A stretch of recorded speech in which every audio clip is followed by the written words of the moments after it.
डायबिटीजवर नियंत्रण हवंय तर हे 3 प्राणायाम नक्की करा आणि त्याच्यावर नियंत्रण मिळवा. डायबिटीज पासून मुक्ती मिळवण्यासाठी 3 महत्त्वाची आसनं करायला पाहिजेत आणि त्यामुळे आपण डायबिटीज पासून पूर्णपणे मुक्त होऊ शकतो. 1. पवन मुक्तासन. ते कसं केलं जातं त्याची प्रत्यक्ष कृती. सर्वप्रथम पाठीवर झोपूया. त्यानंतर दोन्ही गुडघे पोटाकडे घेऊ आणि आपल्या हाताने गुडघ्यावर दाब देऊन पोटावर दाब पडेल अशा पद्धतीने हे आसन करायचे आणि त्यामुळे पॅनक्रियाचं आरोग्य सुधारतं आणि साखर नियंत्रणात येते. अशा प्रकारे याचे अनेक फायदे आहेत. 2. धनुरासन.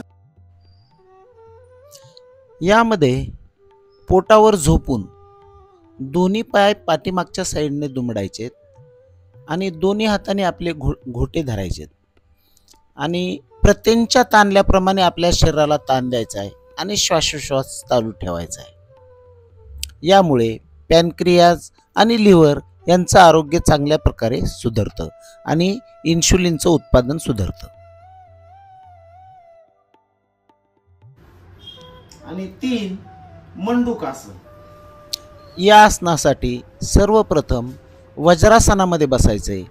हाताच्या दोन्ही मुठी तयार करून पोटाजवळ धरायच्यात आणि पुढच्या बाजूला झुकायचं आहे. त्यामुळे पोटावर दाब पडून डायबिटीजवर विशिष्ट प्रकारचा प्रभाव पडतो आणि साखरेचं प्रमाण स्थिर होते. अशा नैसर्गिक उपायांनी शरीरावर नियंत्रण ठेवा आणि आजच आंतरिक साध या चॅनलला फॉलो करा.